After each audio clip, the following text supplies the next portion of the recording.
Hello everyone, कैसे हैं आप लोग। तो आज मैं उन समस्याओं को लेकर उपस्थित हुई हूं आप लोगों के सामने, जिसको मैंने भी अपने जीवन में तब महसूस किया है, फेस किया है, जब मैं आप लोगों की उम्र में, आप ही लोगों के कंडीशन में थी, आप ही लोगों के पोजीशन में थी।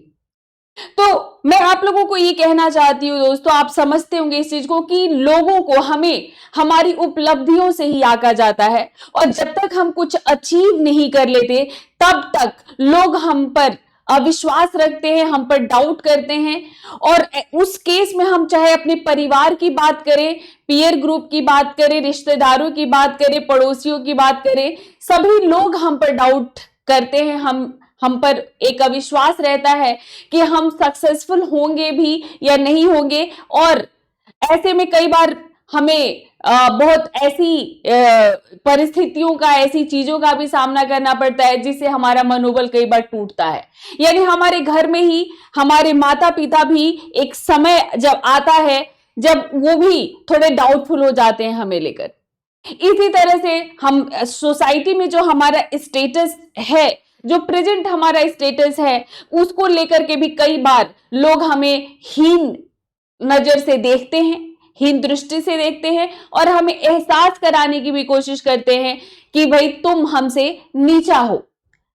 तो उस समय बहुत अंदर एक तड़प उठती है कि नहीं, हमको तो अपना स्टेटस अपग्रेड करना है, हमको भी तुम्हारी तरह क्या, हमको तुमसे ऊपर उठकर दिखाना है। और इसी तरह से जो है, कई बार ऐसा होता है कि एक लड़की होने के नाते नीचा दिखाने की कोशिश करते हैं लोग। कई बार ऐसा होता है कि आप किसी एक क्षेत्र विशेष के हैं, जो कि हमारे देश में क्षेत्रीय असमानता तो है ही, जैसे वन डेवलप्ड है तो आपको उस क्षेत्र के नाम पर मजाक उड़ाया जाता है, कई बार एक धर्म के नाम पर, एक समुदाय के नाम पर, एक नस्ल के आधार पर। क्यों? क्योंकि जब तक हम कुछ हासिल नहीं कर लेते तब तक हम लोगों के लिए क्या है, एक बहुत ही हल्की सी चीज, एक तुच्छ सी चीज होते हैं हम, जिनको कुछ भी बोला जा सकता है, जिनको कुछ भी कहा जा सकता है। और समाज में प्रतिष्ठा हासिल करने के लिए और अपने देश के लिए कुछ करके गौरवान्वित होने का जो सबसे अल्टीमेट जो एक सॉल्यूशन है, समाधान है, हम आज उसी पर बात करेंगे। आखिर क्या समाधान है और कैसे हम उस प्रतिष्ठा को, उस पोजीशन को हासिल कर सकते हैं, हम इस पर बात करेंगे। शुरू करने से पहले मैं आपको जल्दी से बता देती हूं कि अनअकैडमी अपने सबसे लोवेस्ट प्राइस पर आ चुकी है। 19,999 में सिर्फ आपको मिल रहा है अपने सपने को साकार करने का मौका। यानी आप प्रीलिम्स और मेंस की तैयारी हमारे साथ कर सकते हैं सिर्फ 19,999 में। और ये लिमिटेड पीरियड ऑफर है, सिर्फ 12 मंथ्स फ्री एक्सटेंशन भी है। रिंकू लाइव मेरा कोड है, कोड जरूर याद रखिए। और मैं हिंदी माध्यम में आपका सारा history, culture, society, social justice, ये सारा मैं कवर करूंगी इस प्रारंभ बैच में। तो आइए फिर शुरुआत करते हैं। मैं आप लोगों को एक दो एग्जाम्पल देना चाहती हूं। जैसे एक हमारे देश में एक राज्य है बिहार, और ये बिहार जो कि बहुत ही प्राचीन, अगर हम अपने इतिहास को उठा करके देखें तो जब सिविलाइजेशन, इंडस वैली सिविलाइजेशन के बाद अगर हम प्रेजेंट सिविलाइजेशन की, वो तो डिक्लाइन करिए, अगर हम प्रेजेंट सिविलाइजेशन की बात करें तो ये शुरुआत कहां से हुई? तो ये शुरुआत बिहार से ही होती है, और बिहार तब अपने प्रतिष्ठा के चरम पर था। लेकिन ग्रेजुअली एक समय के साथ क्या हुआ कि ये राज्य पिछड़ गया, और यहाँ के लोगों को दर बदर भटकना पड़ रहा है रोजगार और अवसर की तलाश में। पर जैसा कि जानते हैं आप कि कई सारे ऐसे क्षेत्र हैं जो थोड़े पिछड़े हुए हैं, पर यहां पर क्यों मजाक उड़ाया जाता है? ए बिहारी है, तो बिहारी कहकर मजाक उड़ाया जाता है। क्यों? क्योंकि उनका अपना एक टोन है बोलने का, उनकी अपनी एक शैली है, और हर क्षेत्र की अपनी एक शैली होती है। फिर भी ऐसा सबसे ज्यादा मुझे ऐसा लगता है कि यहां पर ये इस राज्य के लोगों को झेलना पड़ता है, फेस करना पड़ता है। जैसे ही वो बात करना शुरू करते हैं, लोग उनको बिहारी कहकर, गवई कहकर लोग मजाक उड़ाना शुरू कर देते हैं। तो ऐसे ही कई लोगों से मैं मिली हूं, और ऐसे कई टॉपर से भी मैं मिली जिन्होंने अब सक्सेसफुल होने के बाद भी लोगों को ये कहा कि मेरा मजाक उड़ाया जाता था, तो आपको याद होंगे शुभम कुमार, बिहार के टॉपर, 2021 के टॉपर आपको शुभम कुमार याद होंगे, जिन्होंने कहा कि मेरे जो रूममेट्स होते थे, जो मेरे अगल बगल के रूम वाले होते थे, वो भी मुझे बिहारी कहकर बुलाते थे। अब उनको ये समझ आ रहा होगा कि एक बिहारी क्या कर सकता है। और बिहार के ऐसे बहुत सारे स्टूडेंट हैं, इस बार 2025 के ये टॉपर्स हैं, आप देखिए। तो क्या इनको कोई कह पाएगा, ये क्या इनका कोई मजाक उड़ा पाएगा? तो जैसा कि देख पा रही है, संस्कृति त्रिवेदी हैं और ये हेमंत मिश्रा हैं, ये राजकृष्ण झा हैं, ये बक्सर के हैं। और इसके पहले भी बक्सर की गरिमा लोहिया थी, जो हालांकि वो मारवाड़ी समुदाय से थी, तो उन्होंने भी क्वालिफाई किया था। तो आपको कोई कुछ भी कह के आपका मजाक ना उड़ा सके, इसके लिए क्या करना होगा? अपने को अपग्रेड।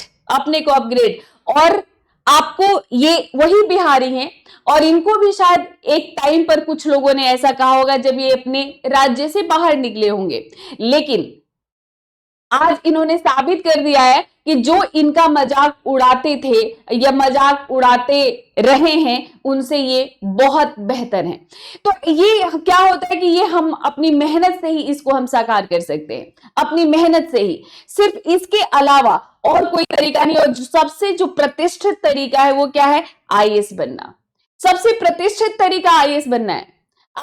ये एक ऐसा पोजीशन है जो हर चीज को आपके आगे क्या कर देगा? एकदम न्यूट्रल कर देगा। और आपको इतना ऊपर, ये प्रतिष्ठित, ये जो पद आपको इतना समाज में ऊपर लेकर जाता है, जहां हर कोई मुंह बंद कर लेता है आपके सामने, और वो सिर्फ और सिर्फ आपको ग्रीट करेगा, आपकी प्रशंसा में सिर्फ सिर झुकाएगा। ऐसे में एक दूसरा एग्जाम्पल देना चाहती हूँ, टी ट्राइब। आजकल जो है, जो असम के चाय बागानों में काम करने के लिए अलग अलग क्षेत्र से जो जनजातियां गई वहां पर, अब उन लोगों की जो अपनी सेपरेट आइडेंटिटी है, कोई मुंडा है, कोई हो है ना, अलग अलग जो है नस्ल, अलग अलग एथनिक ग्रुप के लोग हैं वहां पर, लेकिन उनको टी ट्राइब कहकर बुलाया जाने लग गया है, जिससे वो बहुत हर्ट होते हैं। मैंने तो इसको खुद महसूस किया है, क्योंकि एक सेशन मैंने लिया था, उसमें मैंने जब इस समुदाय के जो बच्चे हैं, जब उनकी भावनाओं को मैंने पढ़ा, तो मुझे खुद ऐसा लगा कि ये शब्द उनकी जो आइडेंटिटी है, जो उनकी पहचान है, उस पर सवाल खड़ा करता है, उनकी पहचान को खत्म करने का प्रयास करता है। तो ऐसे ग्रुप से भी लोग निकले हैं। और इसी तरह से एक और एग्जाम्पल मैं देती हूँ, जैसे आपने देखा होगा कि नॉर्थ ईस्ट, जो कि हमारे ही भारत का पार्ट है, हमारे भारत का ही एक अंग है, सेवन सिस्टर्स, इनको जो है इतना डाइवर्सिटी है यहाँ पर, ये कला और संस्कृति के मामले में भी ये बहुत ही रिच स्टेट्स हैं हमारी कंट्री में। इनका भी मजाक उड़ाया जाता है कि तुम हमारे जैसे नहीं दिखते। यानी जो नॉर्थ इंडियन है वो कहते हैं कि तुम हमारे जैसे नहीं दिखते हो, क्योंकि इनका ये अलग एथनिक ग्रुप के हैं और इनके चेहरे अलग हैं, तो इनको जो है इनके साथ बहुत ज्यादा इनके साथ बदसलूकी की जाती है। लेकिन इसी में कुछ लोग बाहर आते हैं और कुछ लोग कहते हैं कि हम तुमसे कम नहीं है। तो ये देखिए, ये सभी नॉर्थ ईस्ट के अभ्यर्थी हैं। त्रिपुरा, असम, ये असम के ही हैं, ये मणिपुर, अरुणाचल प्रदेश, ये भी अरुणाचल प्रदेश की हैं। ये सभी टॉपर्स हैं। ये सभी जो है, इन सब ने क्वालिफाई किया, यूपीएससी आईएएस क्वालिफाई किया इन्होंने, और इन्होंने ये बता दिया कि नहीं, हम तुमसे कम नहीं है, हम भी जो है क्या है, हम तुम्हारी तरह हैं, और हम कुछ वो हर चीज कर सकते हैं, वो सब कर सकते हैं जो तुम कर सकते हो। आखिर क्यों मजाक उड़ाते हो? तो लोग तब तक बोलते हैं जब तक आप अपनी अचीवमेंट से, अपनी उपलब्धि से उनका मुंह बंद नहीं कर देते।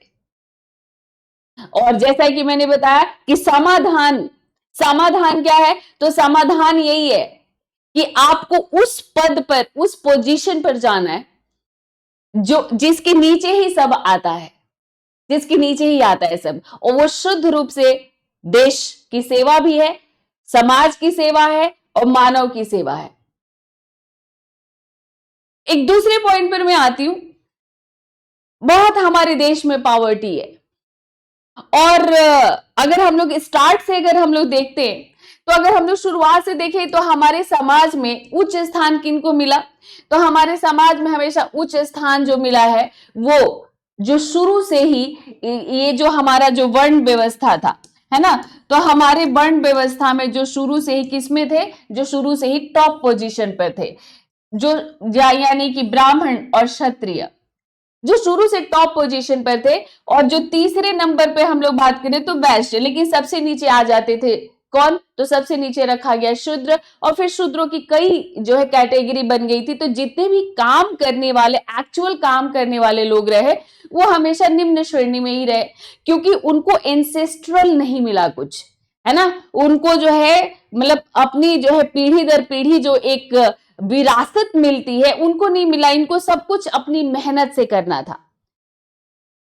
तो अब यहां पर भी क्या होता है कि आज भी इनके लिए हमारे संविधान में कई तरह के प्रावधान किए गए हैं, कई तरह से इनको ऐसी योजनाएं सरकार बना रही है ऐसे लोगों को अपलिफ्ट करने के लिए, अपग्रेड करने के लिए, लेकिन अभी उसका बहुत ज्यादा अगर हम लोग फ्रूटफुल रिजल्ट की बात करें तो अभी नहीं है। लेकिन इसमें कुछ ऐसे लोग होते हैं, आप देखिए इस विमेन, ये लड़की को, ये एक विमेन है, लड़की है, तो जो कि ठान चुकी है कि नहीं मुझे इस इन्हीं गलियों से निकलकर मुझे वहां तक पहुंचना है। तो समाज में भी अगर आपको अपने को अपग्रेड करना है, ऊंचा स्थान बनाना है, तो इसके लिए भी समाधान क्या है, तो इसके लिए भी समाधान यही है, आप देख पा रहे हैं, पहचानते होंगे, ये आपके फेवरेट आईपीएस ऑफिसर हैं साफविन हसन, जो अपने पेरेंट्स के साथ खड़े हैं। और इनकी स्टोरी कौन नहीं जानता, ये कहां से उठकर आए और किस तरह इन्होंने तैयारी करके आज देखो अपने परिवार को भी इन्होंने वो स्टेटस दे दिया है, और खुद तो देश के सबसे युवा यंगेस्ट आईपीएस हैं ये साफविन हसन। तो यहां पर मैं आप लोगों को यही कहना चाहती हूं कि आप कुछ भी कर सकते हो, आपकी चाह पर है।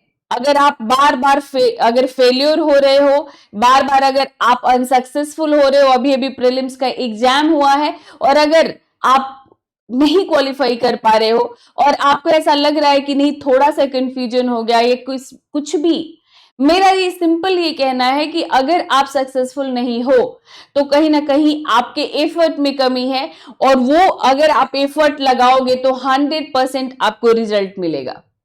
तो आपको जिस एज में हो, किसी ने इंजीनियरिंग कंप्लीट कर ली है, किसी ने ग्रेजुएशन कंप्लीट कर लिया है, या कोई ग्रेजुएशन कर रहा है, जो ग्रेजुएट और उनके ऊपर काफी उनके पेरेंट्स खर्च कर चुके हैं या खर्च कर रहे हैं, और बहुत उम्मीदों से आपको पढ़ाया जा रहा है, तो आपको क्या करना है कि अपने पेरेंट्स पर कभी बर्डन नहीं बनना है।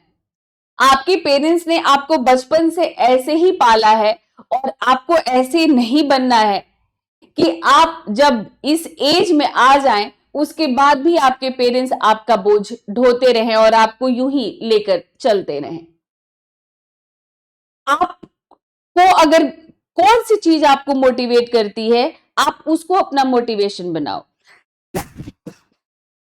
आई एम सॉरी, तो आप उसको अपना मोटिवेशन बनाएं। मेरे लिए सबसे बड़ा मोटिवेशन ये है, मेरे लिए ये सबसे बड़ा मोटिवेशन ये है कि मुझे किसी पर बर्डन बनना ही नहीं है, नहीं बनना है। मुझे क्या बनना है, तो मुझे सेल्फ इंडिपेंडेंट बनना है, अपने ऊपर निर्भर, आत्मनिर्भर बनना है मुझे, और मुझे किसी के सामने हाथ नहीं फैलाना।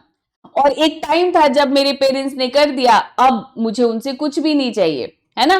तो ये जो है आप इस पर भी सोचें, और यहां पर भी आपने अगर तैयारी में कदम रखा है और आपने अगर ये सोचा है और अगर आप ये चाहते हो कि ये जो आपके पेरेंट्स का, आपके माता पिता का बुढ़ापा बहुत ही शांति से, प्यार से और इज्जत से कटे, तो इसके लिए भी समाधान क्या है तो इसके लिए भी समाधान यही है। बहुत सारे फील्ड है हमारे यहाँ पर, ऐसा नहीं है। आईटी है ना, तो आईटी है, सर्विस सेक्टर के में कई सारे ऐसे वो हैं, बहुत सारे ऑप्शंस हैं। लेकिन जो प्रतिष्ठा ये पद आपको देगा, वो प्रतिष्ठा आपको रेयरेस्ट ही कहीं पर मिलेगा। हो सकता है आप बहुत सारे काम करें, आप बिजनेस भी कर सकते हैं, है ना, आपको पैसा तो आपके पास बहुत आ जाएगा, लेकिन आपको ये प्रतिष्ठा नहीं मिलेगी, है ना। तो कहने का मेरा मतलब ये है कि फिर आपका सवाल ये उठता है कि समाधान क्या है ना। मतलब अब मेरा ये कहना है कि भाई आईएएस बनना है, मैं ये, और आप भी यही चाहते हो, मुझे मालूम है, मुझे पता है कि आप भी यही चाहते हो कि आईएएस बनना है, आईएएस बनना है, आईपीएस बनना है ना। तो आईपीएस बनना है, आईएएस बनना है, यानी कुल मिलाकर आपको यूपीएससी सीएससी में क्या लाना है, तो यूपीएससी सीएससी में आपको एक रैंक लाना है। कोशिश रहेगी टॉप करने की, और नहीं भी टॉप किया तो हमको क्वालिफाई तो करना है, हमको एक रैंक लाना है। और यही एक अल्टीमेट सॉल्यूशन है, समाधान है आपके सभी समस्याओं का, सभी इनसिक्योरिटीज का, सभी तरह के क्रिटिक्स लोगों को जवाब देने का। ये सबसे बेस्ट वे है, सबसे बेहतर तरीका है ये। अब यहां पर आप देख रहे हो रेशियो, वैकेंसी कम है, कंपटीशन ज्यादा है, क्वालिफाई कैसे करोगे, कैसे क्वालिफाई करना है, आईएएस बनना है, पर समाधान क्या है, कैसे हम क्वालिफाई करें। अब इसके लिए ही कुछ बेसिक चीजों को आपको ध्यान रखना है। अब ये जो बेसिक चीजें हैं कि आपको शुरू में ही इधर उधर, क्या होता है कि जब हम तैयारी शुरू करते हैं तो हम जो है काफी भटकते हैं। शुरुआत में बहुत सारे जो अभ्यर्थी हैं, एस्पायरेंट है, वो अपना साल 1.5 साल का जो समय है वो ऐसे ही निकाल देते हैं। ये इसका नोट्स ले लो, उसकी किताब ले लो, वो ले लो, ऐसे पढ़ लो, वैसे पढ़ लो। ऐसा मैंने देखा है कि पढ़ते लोग कम हैं और उसके जो है अराउंड प्रिपरेशन में ज्यादा रहते। Preparation in the sense not study, only book list, notes, PDF, यहां जाओ वहां जाओ, उससे बात करो। तो मतलब कि काम कम होता है, हंगामा ज्यादा।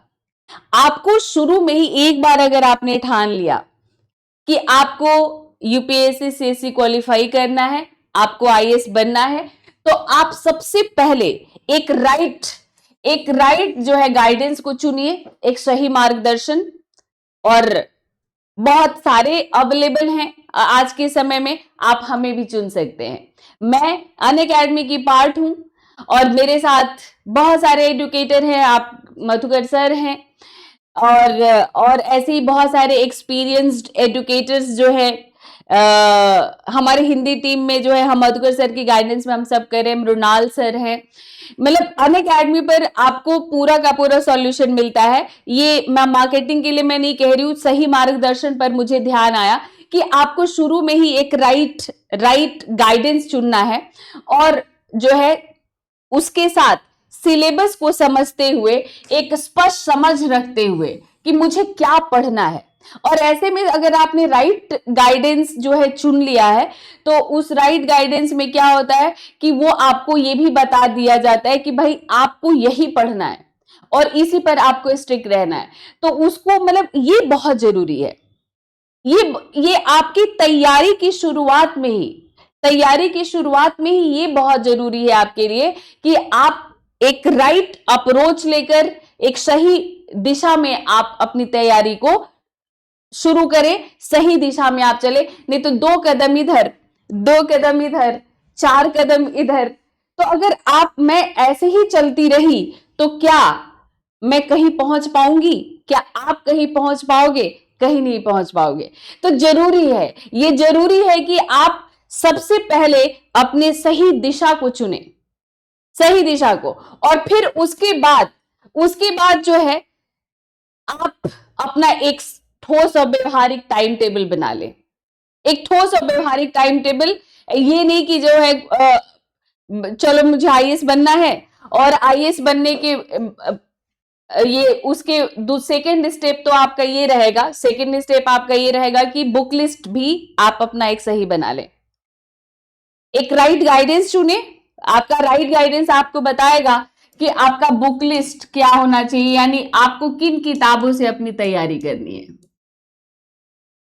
किन किताबों से तैयारी करनी है, अगर सेल्फ स्टडी करना है तो, और अगर आप कोई कोर्स लेते हैं तो भी आपको जो है कुछ सपोर्टिंग बुक्स लेनी होती हैं, कुछ सपोर्टिंग बुक्स लीजिए, टीचर का नोट्स लीजिए। तो कुल मिलाकर एक क्या है कि एक राइट सोर्स, अगर मैं बुक लिस्ट की बात कह सकती हूँ, राइट बुक लिस्ट कह लीजिए या फिर आप कह लीजिए राइट सोर्स। तो ये बहुत जरूरी है, ये आपका सेकेंड स्टेप है, ये सेकेंड स्टेप है आपका, ये शुरू में ही, और यही आपके अंत तक रहे, यही आपके अंत तक रहना चाहिए।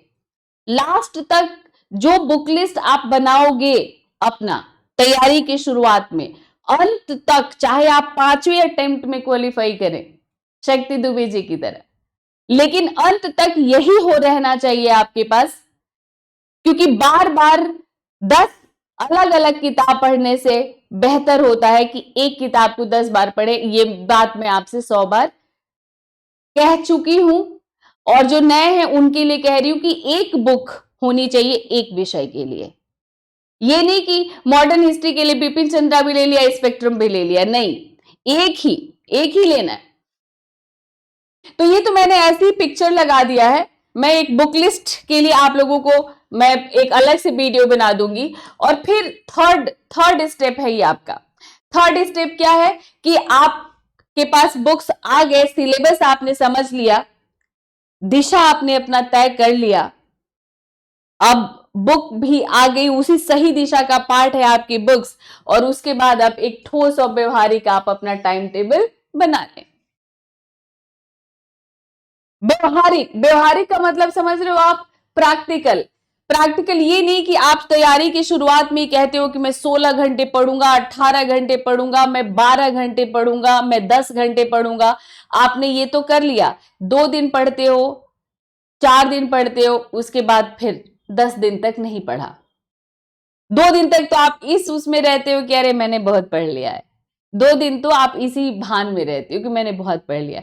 आपका एक सॉलिड क्या होना चाहिए, एक निरंतरता होनी चाहिए, एक कंसिस्टेंसी होनी चाहिए। तो मतलब आपका जो है मंडे से लेकर ये सैटरडे तक, तो Monday, Tuesday, Wednesday, Thursday, Friday, Saturday, Sunday को आप ब्रेक दे सकते हो या किसी और चीज के लिए अपना टाइम अलॉट कर सकते हो, बीच बीच में भी ब्रेक जरूरी है। लेकिन आप जो है शुरुआत में अगर 6 घंटे का भी बनाते हो तो 6 से 8 घंटे का, 6 से 8 घंटे का टाइम टेबल आपकी उस पर डिपेंड करता है। जैसे कि इसमें जो है अगर 2 साल की तैयारी आपकी बहुत परफेक्ट रहेगी, 2 साल की तैयारी, जो बिगिनर्स हैं, तो जो बिगिनर्स हैं उनके लिए 2 साल आप तैयारी करें, और 2 साल अगर आप कम, जैसे आज के समय में 2025 है, अगर आपका टारगेट 2027 है तो आपके लिए जो है 4 से 6 घंटे भी बहुत है। लेकिन जिनका टारगेट 2026 है वो इसको थोड़ा सा और बढ़ाएंगे और वो इसको स्ट्रेच करके 8 से 10 घंटे कर सकते हैं, 8 to 10, मतलब अप टू 10 आप रखेंगे तो भी आपकी तैयारी हो जाएगी अगर कंसिस्टेंसी रहेगी तो मतलब एटलीस्ट 8 to 10 आवर्स आपको रेगुलर देना है। 26 वालों की बात कर रही हूं मैं। लेकिन रोज आपको एक मतलब छोटे छोटे ब्रेक्स के बाद थोड़ा आराम करके आपको रोज पढ़ना है, डेली पढ़ना है। तो ये बहुत जरूरी है आपके लिए। और अब यहां पर शुरुआत जो होती है, तो शुरुआत जो बिगिनर्स है, अब मेरे इस वीडियो को कई लोग देखेंगे, तो वो भी देखेंगे जिन्होंने 2 साल से तैयारी कर रहे हैं, 2-3 सालों से, और वो जो शुरू करेंगे। तो जो 2-3 साल से तैयारी कर रहे हैं, अगर उन्होंने भी एनसीईआरटी छोड़ दी है तो एक बार एनसीईआरटी जरूर देख लो, क्योंकि अभी मैं क्लासेस ले रही हूं कुछ, तो मैंने देखा है कि वहां पर जैसे वो सीधा आ जाते हैं, एक स्टैंडर्ड कोर्स हमारे अनअकैडमी पर लॉन्च होते रहते हैं, आपने देखा होगा, तो उस कोर्स को ले लेते हैं, लेकिन उन्होंने एनसीईआरटी नहीं देखी होती है तो उनको छोटी छोटी चीजें समझ में नहीं आती हैं। हालांकि मैं जो है उसको कोशिश करती हूँ समझाने की। और इस बार आपने 2025 के प्रीलिम्स में देखोगे तो डायरेक्ट क्वेश्चन एनसीईआरटी से, इकोनॉमिक्स के, ज्योग्राफी के डायरेक्ट क्वेश्चन है एनसीईआरटी से। तो इसमें मतलब मेरे कहने का मतलब ये है कि ये जो एनसीईआरटी है, एनसीईआरटी आपको आपके जो है आधार को मजबूत करती है, आपके फाउंडेशन को मजबूत करती है। बहुत सारे टॉपर्स के मुंह से सुनोगे कि जरूरत नहीं है एनसीईआरटी पढ़ने की, लेकिन जब आप एनसीईआरटी पढ़ोगे तो आपको खुद ही ये महसूस होता है कि नहीं, मुझे एक बेहतर समझ मिली है।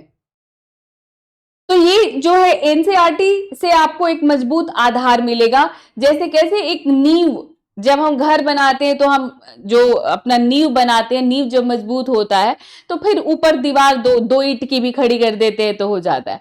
तो ऐसे ही होता है, मतलब कहने का मेरा मतलब है कि नींव में बहुत सारी चीजें डाली जाती है। मैं सिविल इंजीनियर नहीं हूं, लेकिन मैंने देखा है बहुत सारे उसमें जो है छड़बड़ लगा रहता है, ताकि जो है मतलब कुछ भी हो तो यहाँ पे अगर मजबूती है तो ऊपर का कोई ज्यादा नुकसान नहीं होगा। तो कहने का मतलब ये कि फिर अगर आपने जो है एनसीईआरटी पढ़ ली तो जैसे ही आप स्टैंडर्ड कोर्स में आते हो तो वहां पर आपका काम हो जाता है फैक्ट्स याद करना, रिवाइज करना, आंसर राइटिंग करना।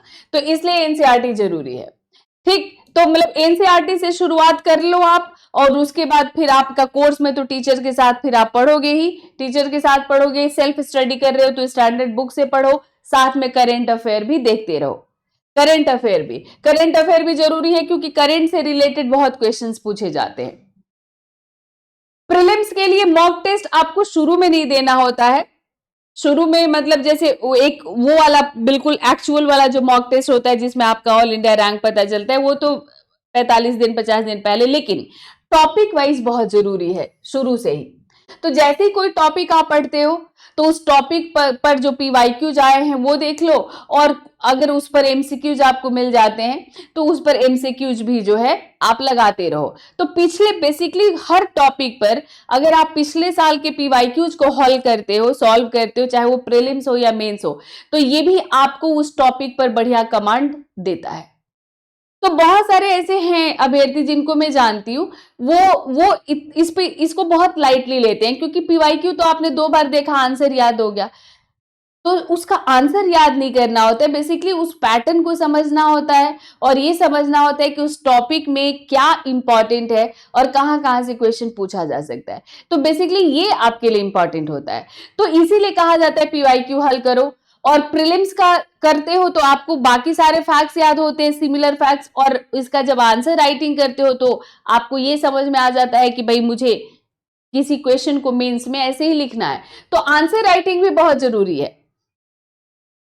तो इस तरह के समझ लो कि मार्केट में बुक्स, अब ये जैसे ये क्या है, ये तो आपका मेनली यूपीएससी का ही है ये, पर इस तरह के वो फॉर्मेट में अवेलेबल है आपका, ये अवेलेबल है। और आप जो है इसी पर पीवाईक्यूज लिखना शुरू कर दे। तो तैयारी के बहुत सारे स्टूडेंट कंफ्यूज रहते हैं कि आंसर राइटिंग कब से करना है, आंसर राइटिंग कब से करना है। बहुत सारे लोग, उन लोग को लगता है कि जब प्रीलिम्स निकल जाएगा तब आंसर राइटिंग करेंगे। लेकिन देखिए, आंसर राइटिंग आपको अपनी तैयारी के साथ शुरुआत से ही करनी है।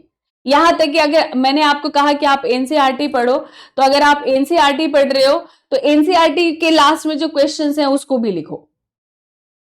आपका मेंस क्या, आपके से जो मेन एग्जाम है, जो मुख्य परीक्षा है, उसको मुख्य परीक्षा या मेंस क्यों कहते हैं?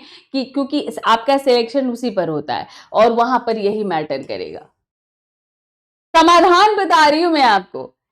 बहुत लोग कहते हैं लाइट लेते हो, समझते नहीं हो, सुनते नहीं हो, लेकिन जो लोग इसको समझ लेते हैं, जो लोग इसकी गहराई को समझते हैं, गांठ बांध लेते हैं, तो वो ईश्वर की कृपा से सक्सेसफुल होते हैं।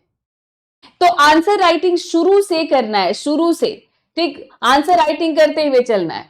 और ये एक और इशू आता है आपका ऑप्शनल का, क्योंकि ये आपका 500 मार्क्स का ये आपका ऑप्शनल होता है, और इसका बहुत ही इंपॉर्टेंट रोल होता है आपके सिलेक्शन में।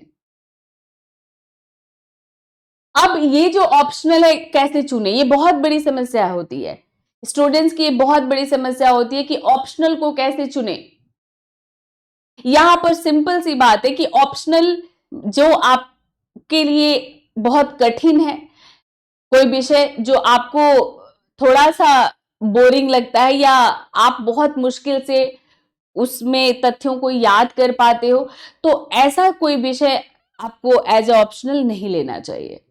उसमें एक स्वाभाविक आपकी रुचि होनी चाहिए, एक इंटरेस्ट, पढ़ते हुए थोड़ा अच्छा लगे, आनंद आए पढ़ते हुए। पढ़ने में बहुत आनंद आता है पढ़ने में। मैं जब हिस्ट्री पढ़ती हूँ, जब आप लोगों को पढ़ाती हूँ, आप लोगों ने देखा होगा कि आपके कमेंट्स में नहीं देखते, मैं डूब जाती हूँ, मुझे बहुत मजा आता है। इसीलिए मैंने हिस्ट्री से ग्रेजुएशन किया, इसीलिए मैंने हिस्ट्री से मास्टर्स भी किया, क्योंकि मुझे हिस्ट्री बहुत पसंद था।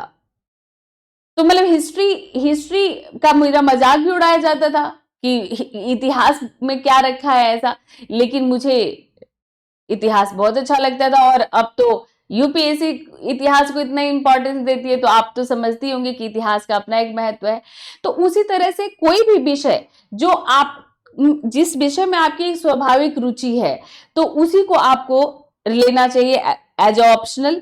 और कंटेंट भी लेकिन देख लेना, कंटेंट भी देख लेना कि कंटेंट उस विषय में अवेलेबल है कि नहीं है।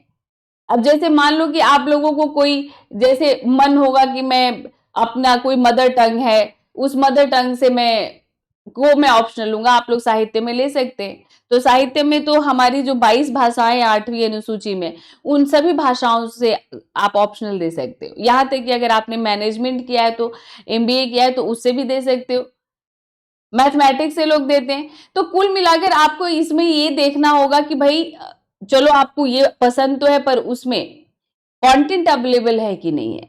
भाई पढ़ने के लिए आपको पाठ्य सामग्री तो चाहिए, तो एक स्वाभाविक रुचि के साथ एक दूसरा पॉइंट आप इसको भी देखना।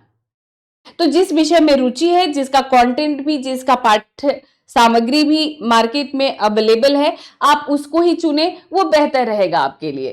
तो ऑप्शनल से जो है कोई बहुत बड़ी दिक्कत आपको ऑप्शनल में आएगी नहीं। और जो सबसे जरूरी है वो है आपका पेशेंस, मानसिक धैर्य, जिसको कि जो आपको पूरे एंड तक, यानी 5वें अटेम्प्ट में सक्सेसफुल होने तक जो आपके आत्मविश्वास को नहीं टूटने देता, वो पेशेंस है आपका। और पेशेंस और आत्मविश्वास इस परीक्षा के लिए बहुत जरूरी है। और 2025 के रिजल्ट में आपने ऐसे 2-3 अभ्यर्थियों का देखा होगा, और 12th फेल तो अभी मूवी भी आई थी।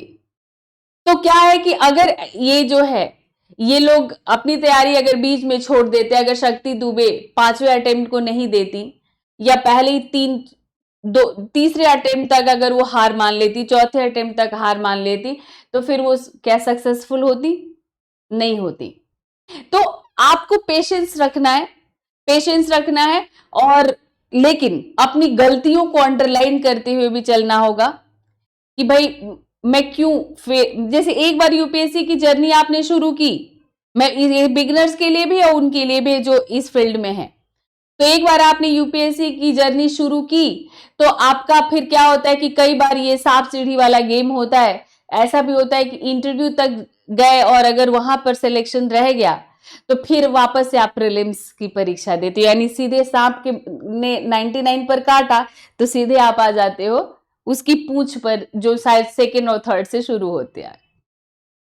तो ये है यूपीएससी। तो यहां पर आत्मविश्वास बनाए रखना बहुत जरूरी है, और साथ में डिस्ट्रैक्शन से बचना है, क्योंकि यूपीएससी डेडिकेशन मांगता है, डेडिकेशन। तो जब तक पूरी तरह आप सबको भूलकर यूपीएससी में नहीं डूबोगे, तब तक यूपीएससी आपको नहीं चुनेगा। ये ठीक वैसी है जैसे बुद्ध और महावीर ने अपने को पूरी दुनिया से काट कर, और जब वो ध्यान मग्न हुए तभी जाकर उनको कैवल्य मिला, महावीर स्वामी को, और बुद्ध को मिला ज्ञान, एनलाइटमेंट। वो तभी मिलता है जब आप बाकी सारी दुनिया से अपने को काट लेते हो। तो ये ठीक उसी तरह से यूपीएससी है।